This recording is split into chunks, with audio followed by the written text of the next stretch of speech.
All right. Well, good afternoon, everyone, and welcome into our session today. My name is Christine Winn, and I am a course director in the Master's Business Program. I teach product and artist management.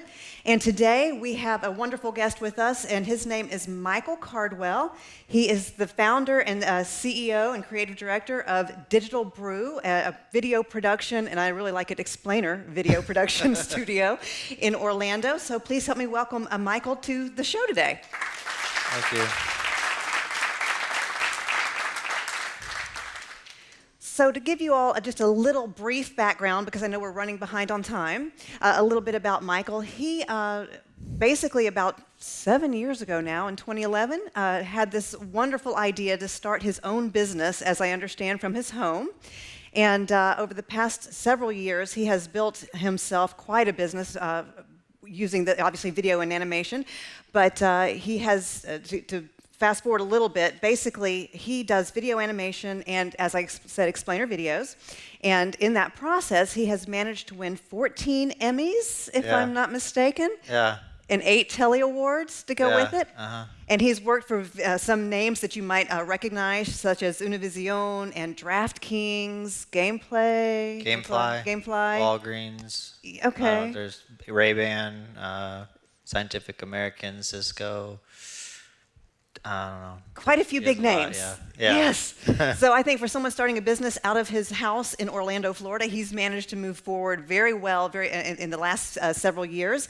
And what he is here to do today for us is to go ahead and talk to us about how he has managed to run such a fantastic award-winning creative studio while at the same time running an efficient, profitable entrepreneurial business, which for those of you who have had me as a student or been in my class, you know that I focus heavily on that in class because one of the things I love to teach is all about how to be a savvy entrepreneur and to make money in this crazy business doing what you love, but also by producing high-quality content that wins awards and accolades and really propels you even further in the industry. Mm-hmm. So it is my pleasure again to be here with Michael because he is an expert at being an entrepreneur, an expert at winning Emmy Awards, and being a great part of our industry. So what I'd like to do as we start off our discussion today is to ask Michael, if you would, to give us a little bit of a background on how did you graduated from Full Sail, when did you get the idea to even start this business? How did it come about? And then what it has taken in the past few years to get you to where you are today? Okay. So, I went to Full Sail for film in 2003. And that was when I was 27 years old. And before that, like probably some other people that are at Full Sail, I was just kind of partying and not really doing much else in my life before that. But I was making videos for fun with my buddies, and I decided, hey, I should make this my job. So I found Full Sail and came here. And I knew for sure, 100%, I wanted to be like a director of photography for like music videos or TV shows or something like that. And then after I graduated from the film program, I did the entertainment business bachelor's completers program. At that time, it was just do another 9 more months and you get a bachelor's degree. After I graduated, then I knew for sure I wanted to be like just a video editor. I didn't want to do shooting anymore, you know. So what I thought I wanted to be is like changed a lot throughout my career. But when I graduated, I wanted to go to New York or California because that's where all the action is in the entertainment industry. But you know, the reality is I had a kid with a girl that lives here in town and I'm not with her, so I kind of just decided I was going to stay here. I got 90% of my jobs from career development when I first graduated, all my freelance jobs, so highly recommend that you guys use them when you graduate because they're highly motivated to get you jobs. Make sure they know who you are. Go out of your way to make friends with them because they're going to help you. But one of those jobs was for filming a seminar at the airport Marriott, which like as a guy who wants to do like music videos and stuff was like probably the crappiest job you could possibly imagine. But I just did whatever jobs that came to me and I just tried to do my very best. And the guy at that, his name is Sean, and I'm going somewhere with this, but at that time, he had 11 clients, and they were all sitting in that room. It was about a quarter this size, and I just filmed him talking. It was really easy. Now his company is headquartered in Orlando, and they have an office in Sydney and one in London, and I've been doing all the videos for them ever since. So that crappy job kind of turned into like a pretty big opportunity. And on top of that, Sean is a business coach, and we became friends over the years. And I was working at Full Sail. I worked here for about 5 years. And I had an opportunity with Sean to like take off work for a month and like shoot a movie about his company. And he just encouraged me to quit my job here at Full Sail and start my own company. I told he would help me and mentor me. And so that's what I did. And I took the money from that job and started the company in my spare bedroom. So I guess the point of that story is like, if I would have just turned my nose up at that crappy job, like I probably wouldn't even have my company today. So you just kind of never know what's going to turn into something. And that was in 2011. Today, I have a staff of 10 people full-time, probably like 10 freelancers that we use on a regular basis. I have an office in the Mills 50 area, and every year has been better than the previous. So you started off with mainly one client, if you will, with multiple locations, and they kept just feeding you the work? Yeah, so when I first graduated, I actually rode bike taxi, those guys downtown. Like I did that for like 6 months and edited wedding videos and did freelance jobs. I worked freelance for about 2 years. Then I got that gig with Sean during that time, and then I got a job at Full Sail, and I worked here for 5 years. And I had a couple of freelance clients, but mostly just Sean.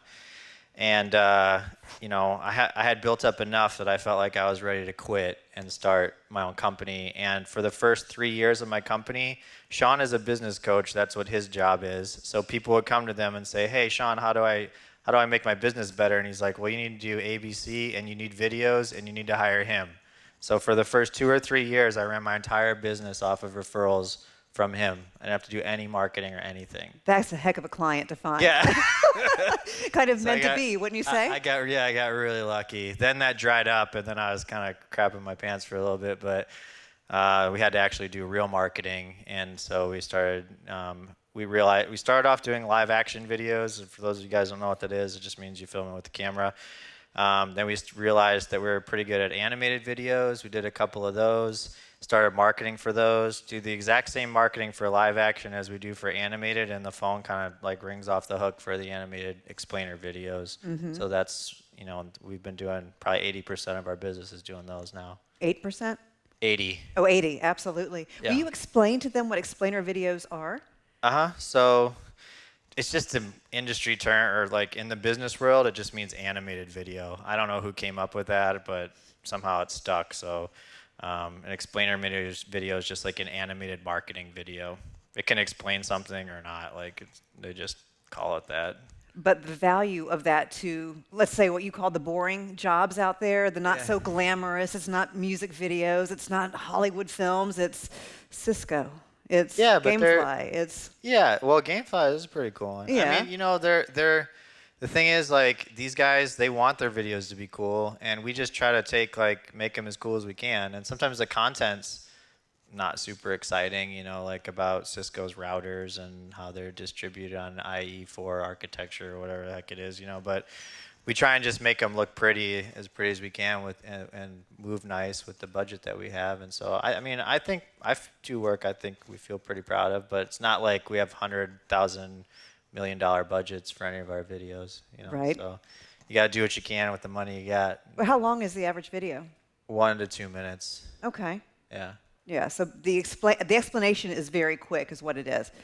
Yeah, you got to, they're for marketing your business on the internet, so you don't have much time to get it across to people. So once you get past like 90 seconds, unless it's pretty damn good, people start tuning out. So that's true. So what value do you think your companies are finding in using video as a whole online? Well, they keep coming back, so I guess they're finding it valuable. But the great thing for us to be the guys making videos right now is that all the like marketing gurus are telling everyone you need video, and you can go online and any marketing coach or person or industry authority is going to say that. And I think the reason is because a lot of people don't want to read anymore, or what I learned here when I Full Sail is that lots of people learn in all different ways. So you might learn better by reading, you might learn better by listening, you might learn better by video. So you want to make sure you don't just have just the reading. You're only hitting the reading guy, because then she's not gonna it's not gonna connect with her. So you have a video, text, and all these different ways to connect with people. So True. And so there should be more demand for your services. yeah. So your business is growing. It's doing pretty good right now, yeah. It's hard for him not to smile when we say that, absolutely. One of the stats that I actually teach in class is that there's an over 80% conversion rate digitally on digital marketing when you have a video versus when you don't. So as businesses learn this, they're finding that value as how can you say no to 8 out of 10 converting when they watch your video? To put that on my sales or my marketing thing. I'll help you with that. I had it at 30%. It's a lot higher. It's a lot, and more with each passing year. You're right. We don't like to read, and on the business side of things, we like to convert into ROI. So definitely, the video is the future. And so one of the things that I like to share with my students is that even though it may not seem as glamorous when you're doing video work or production work for a typical business or more of a corporate type of business, that do exactly what Michael has done, take the opportunity, do well by it, and then see where it leads. It's something I like to call bread and butter, and it will keep you floating and growing so you can do some of the things you love to do, correct? I think it's pretty glamorous, honestly. Okay. I think it's pretty cool. Yeah. Yeah, and 2-minute videos aren't that bad. It's not Deadpool. We're not working on Deadpool 2 like Jack Geckler was. I was talking to him yesterday, but I mean, we have a lot of fun. We make really cool stuff, and I feel proud of it. So, and the clients love it. So, I mean. So tell me this then: how did the Emmys find you? How did that happen? We found they don't find you. You just apply. It's pretty. It's pretty easy. Really? Yeah. It's easy, guys. Go get an Emmy.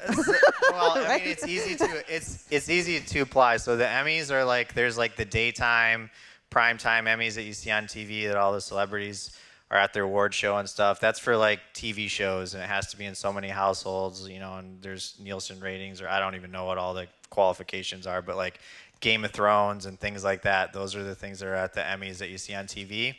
We don't make content like that. We make commercial content. So our content qualifies for the regional Emmys, and that's the ones that we won. Okay. So there's like, I don't know, 6 regions maybe in the country.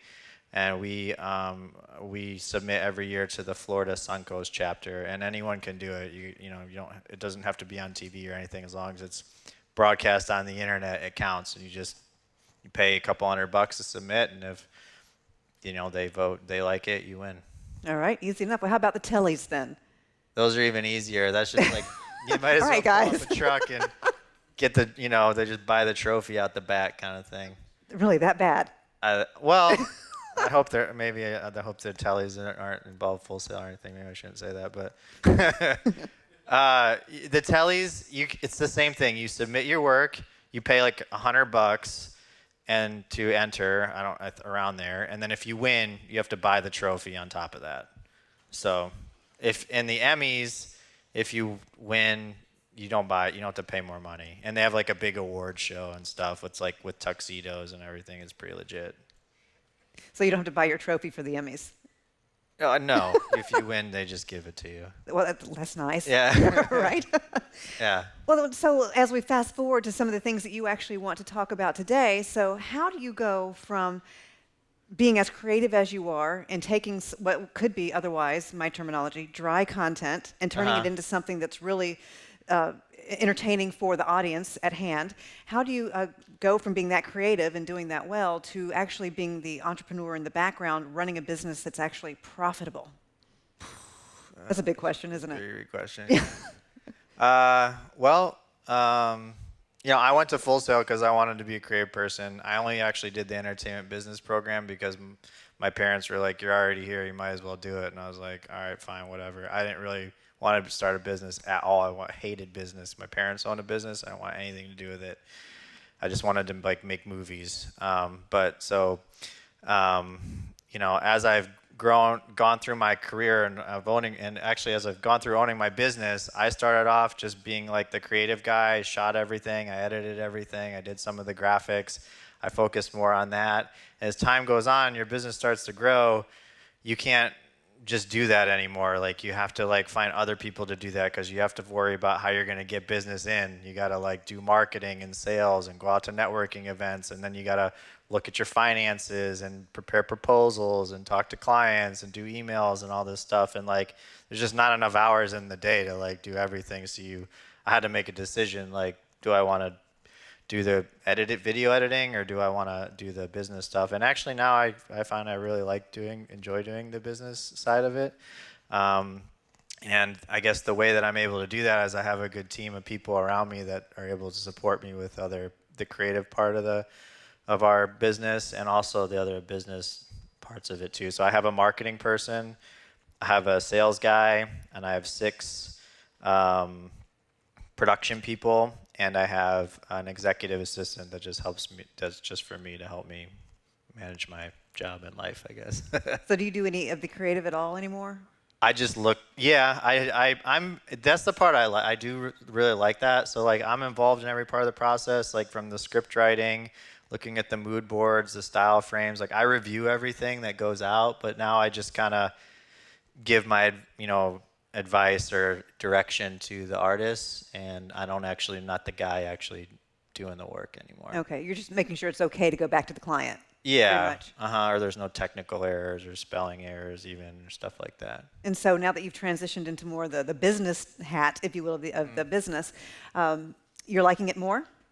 Yeah, I like it a lot, actually. I suggested this topic because I think like a lot of people, I think there's a lot of cool stuff that I've been using that I think that people should know about, because I've wasted a ton of time not using these things, and I lost a lot of, lost some money in some cases even. Yeah. Right. Well, would you like to tell us about some of your preferred apps or platforms that you use? Well, how many people in here want to own their own company? Couple. There are lots of hands up. You guys? Okay. All right. What's up? Did you say something? No? Okay. All right. So, I don't know, I know a lot of you guys probably aren't going to do like video production companies, but one thing that we have to do a lot for my company is we have to do a lot of proposals. And the way that we get business is a little bit different a lot different than like some of these other guys. Like, for example, Nathaniel Howe, if any of you guys went to his presentation, companies like his, they do pitches.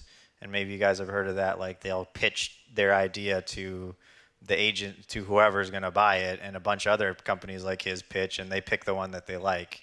And if they don't pick your pitch, like, you're out. You don't get paid for all that work that you did. So how we get business is through like Google AdWords and advertising. I've never pitched in my life. People just call us, and then the sales guy, the only pitching we do is trying to convince them to buy it or spend more money, Mm-hmm. So we don't lose any money preparing like for a month to like do all of our creative stuff. But anyway, so what that means is that we have to do a lot of proposals.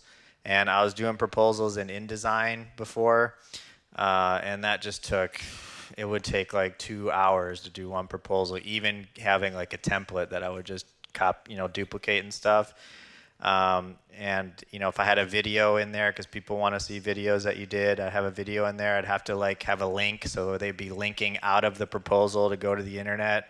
And that's bad. Or if you send a proposal, you want them in the proposal. You don't want them like leaving and then they're off on some other thing, looking at a cat video or something, So we found this app called Pandadoc, which is the main thing that I wanted to talk about today, which is awesome. Like, we have all of these templates in here for Pandadoc, like for all of our different packages. It has like these things called like tokens, so that you just put like you put it, whatever you put in brackets is considered a token. So it's like client name would be in brackets, and then you just put that everywhere in the document where it says the client's name.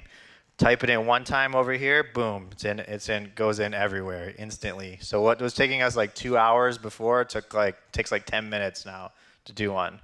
So that thing's been huge. Also, people can sign agreements in there. And so we always, at first when I started my company, I didn't do agreements at all. I recommend that you guys do that.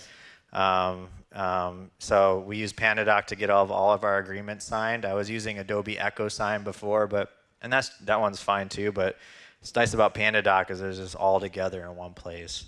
So, agreements, I've only not been paid a couple of times. And the times I didn't get paid, I did not have an agreement. And one time, this guy didn't pay me even though I had an agreement.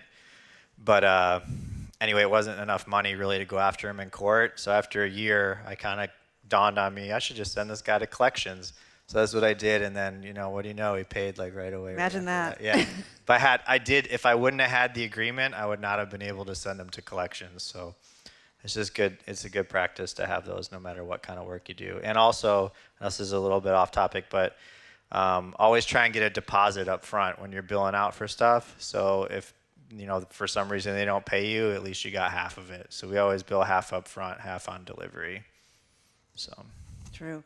So did you have any other apps that you want to talk about, or do you want to go into the Pandadoc? Well, yeah, so that's one of them. Another one that we use, or I use a lot, is called FreshBooks, which is an invoicing software. So before, when I first started my company, I was doing all my invoices with Microsoft Word. And, that's okay, I guess. But like, you have to just duplicate them, and you got a folder of just all these invoices. It doesn't like add them up for you or anything like that. And FreshBooks allows you to put your branding on there. You can color, with your colors and logo. It adds up all the invoices for you, so you can look like how much money you made each year, each quarter, how much money each client paid you, how long it takes each client to pay you. They can pay you with a credit card on there. And the other thing that I really like about it is that I do all of our time tracking on there. So like when you're first getting started, at least in the video world, like it's hard to know, and for animation, it's hard to know like how much to charge because you don't really know how long it's going to take to do something, So I kind of have a pretty good idea now because I've been doing it for a long time. But the way that I know is because I have all of the guys that work for me track their hours, so that when someone comes later and says, "Hey, I want that video that's like that one you did for Cisco," I can say, "Oh, okay, cool," and then I'll go back and look at the hours for how long it took them, and then that's how I'll tell them how much it's going to cost. So you want to try and keep track, or at least maybe you don't want to, but what I wanted to do was try and keep track of all the hours so I could get a better estimate and I wasn't underbidding it. Obviously, if you bid over, like who cares? That's great, but you don't want to be careful not to underbid, and it's hard to know without knowing how long it took. So with FreshBooks, I just have the basic $40 account, and then for all the people that work for me, they have their own account, which is like free. And then I'm their only client. They can have one client for free, so I'm their only client, and they track their hours in there. Otherwise, if I had FreshBooks, and I hope maybe they're not watching this too, but I kind of cheat the system a little bit here because otherwise I have to pay like $10 for every user a month. So that's a way you can kind of get around that with that FreshBooks. And yours is $40 a month? Is that what that was? I pay $40 a month is like the basic plan. Yeah, and then I just have all the people that work for me as you can have one client for free on a free account, so I'm their one client, and that's how we log hours and stuff. All right, that's great. Yeah. And then the other one I kind of wanted to touch on, and I'm not going to really show you guys FreshBooks or Gusto, it's like financial stuff, but the other thing that we use is Gusto, which is for payroll. So when you have a business, the people that work for you are either contractors or they're on payroll. And the difference is if someone works at your office 40 hours a week, they use your equipment, then legally they're supposed to be on payroll. Okay, you can't just pay them like if you pay them $36,000 a year, you can't just give them $3,000 a month. You could, but it's illegal. Yeah. Details. Yeah. So now if they work from home or something like that, and they're not using your equipment, and then that's fine. You can pay them $3,000 a month. But when someone's on payroll, the thing that kind of sucks about it as a business owner is that you have to pay part of their taxes. So that $36,000 a year employee, that's what your salary is.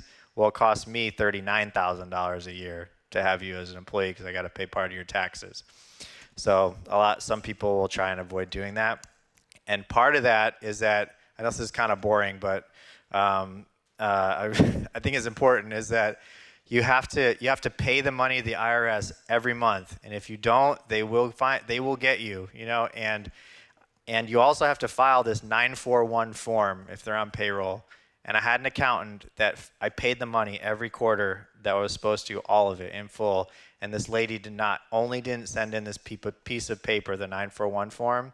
So even though I paid the money, the IRS notified me a year later, which meanwhile interest was accruing on all this penalties. They told me that this 941 form hadn't been filed in a year. I had $10,000 in penalties because this lady didn't do that. Yeah. Yeah. So you want to make sure you kind of know what's going on with your finances. So I just kind of, it's like lighting that money on fire. I didn't even have it. I had to borrow half of it from my parents. I paid them back since, but it kind of sucked. That's a hard way to learn a lesson, right? Yeah, I know. So anyway, with Gusto, it's a payroll app. It's all automated. They just file it all for you, and like does the payroll. Just takes, it takes like 2 seconds to run it. I pay all my contractors through there. When you're a contractor, when you hire contractors, you have to send them a 1099 at the end of the year. If you don't use something like Gusto, you have to pay an accountant to prepare that 1099 for you or do it yourself. So with Gusto, you kind of get it all. It automatically sends the W-2s to all the client, all my employees, sends the 1099s to all the contractors, files all the forms for me. It's worth every penny, So. It must be. It saved you $10,000 and then some, right? Yeah. So okay. Those are some of them. I mean, there's other ones too, but let's see what else I have here. We also use Asana. If you guys have heard of that one. What's it called? Asana? Asana, A-S-A-N-A. That's what we use for our project management. And it's, you can put whatever kind of projects in here. We have, marketing projects, sales, just office projects, and then for all of our like explainer videos or live action projects, we've created a template. And then when there's a new project, you can just duplicate it and assign people to all the tasks and stuff. Wow. So it really is digitally streamlined now to run a business. And then Asana, we got to have so many projects that I couldn't really keep track of them in Asana. So I got this other thing called Instagant that allows you to like put the projects in like a bar chart, and then you can drag them around and that's great. See like kind of who's booked and who's not in the pipeline. I bet a lot of game students would need that when they're preparing their productions. Yeah, maybe. Right? Yeah. I think so. Gantt chart, yeah. For sure. And I think we're running short on time. Oh, okay. I think so. I think I got a cue there a minute ago. So I didn't know if we wanted to open up the floor for any questions before we have to close. We'll see if there are any questions out there. If not, I know we got several on this side. What's up, man? Wait, we got a microphone coming your way. Thank you. We have people online that need to hear.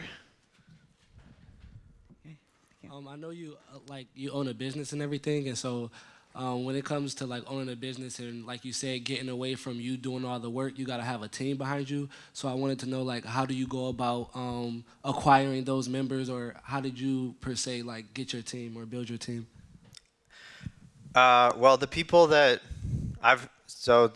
about 3 of the guys that have worked for me for 5 of the 6.5 years that we've been in business, which I feel very lucky about that. But the very first guy that I hired, I'll tell you a little story. Okay, so the first guy, I needed to hire a designer and animator. The first guy that I hired, his work was awesome. Like it blew everyone else's out of the water. But at the interview, he showed up like an hour late. He had car problems or something. I was like, that's cool, whatever. Like I can. His work is like really good. Then when he shows up, like I find out he's got no car, no driver's license, no credit cards, no bank account, no ID, nothing. Yeah, I couldn't even write him a check, because he couldn't cash it. And I'm like, dude, get this free app on iTunes so we can like share tasks. And he couldn't do that because he didn't have a credit card, he didn't have an iTunes account, So like I'm like, that's okay, because his work's like really good, But then he started like working on his own stuff, like when we were working together. This is when we were at my house, and I'm sitting like from me to her. And I look over, I'm like, dude, what are you doing? He's like, I'm working on this album cover thing. I'm like, well, I'm kind of paying you to be here to do stuff for me, so don't do that. And then he just kept showing up late and making mistakes. And long story short, I fired him after a month. My very first business decision, it was a complete failure. And the worst part about it was that we were working at my house, and I fired him, and then he had to wait for his ride, like at my house. So that kind of sucked. But I guess, The people that I hire now are people that are like internally motivated. I know they do a good job because they really want to. They're really passionate about the work that they do. And those are the kind of people you want to find. They're not the ones that are there for a paycheck or like just because I think that's why that guy was there. They're not going to be good team members. So like the people that, for example, if I'm looking for an animator and I'm looking for someone from Full Sail, I look at their portfolio and I see they did 20 more projects beyond what were the school required projects. That guy's passionate about what his craft. So I want to talk to that guy, Does that make sense? Yeah, so you want to find people like that and people that you can trust.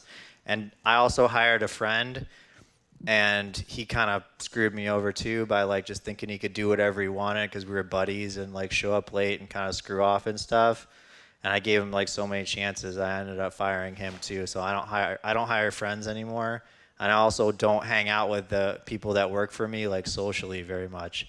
I mean, every once in a while, but I don't go out drinking with them every weekend and stuff like that because I want to keep that separation of boss and employee. Yeah. Good question. Other questions, or Are we out of time? we're out of time? Bummer. I'd really like to get a 9-1 question. Can you be quick? Okay. Sure. Okay, this question is from Jasmine Edmonds. She's an entertainment business student. She wants to know what are some of the key qualities a student should have and activities they should do to achieve success as a creative director. That's a big question. Yeah, I would say as a student, like, just do as many projects, extra projects as you can right now. Like, if there's a contest, there's tons of online contests for designing stuff or creating stuff. I would submit to those.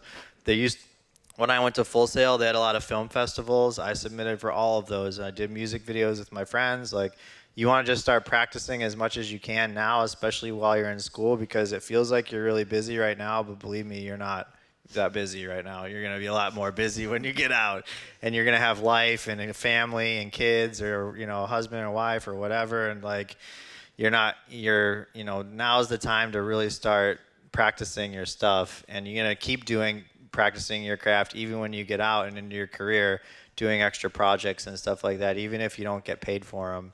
I think that's kind of the biggest step, is just doing more work, right? Right. Yeah. Have more of a portfolio. And if you want to be a creative director, I would say, I don't know, one way to do that would be to start at an entry-level position, or as a designer, and as you work there for a couple of years, quit, go to another place where you get a little bit of a better job, quit, go to another place, and be a creative director. So I know a lot of people that have done that. I mean, it kind of sucks. I'm not trying to say screw people over with their companies you work for, but if you move from company to company, it's easier to get a promotion or a better paying job and a move up to creative director than if just to be promoted within sometimes. So, but obviously you got to do that over many years. You don't want to do that in like 1 year, because it's not going to work. Either that won't look good on your resume. That won't Like be over good. 10 years maybe, or something. Yeah. True. Good answer. All right. So I think that we're out of time. So everyone, again, would like to thank you, and if you would join me in giving Michael a great round of applause for his time and his insights. Thank you, Michael. Appreciate it. All right. Thanks. Thank you.